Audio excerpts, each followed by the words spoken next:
सबों के बीच उपस्थित है बहुत ही सुंदर गायिका अनु सिंह जी। अपनी जोरदार ताली बजा के स्वागत करिए अनु जी के। बैठ जाइए अनु जी।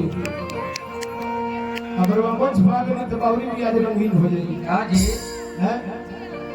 अरे हम तो तेरे आशिक हैं सदियों और चाहे तू माने चाहे न माने। बबुआ हो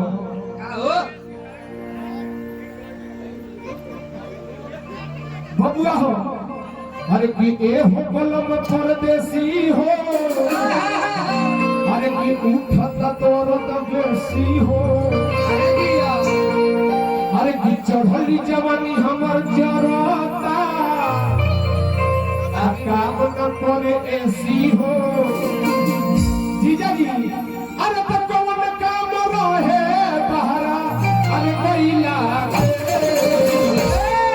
नीतू भैया तो रोज रोज जिया अच्छा कैला अगला को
देखिए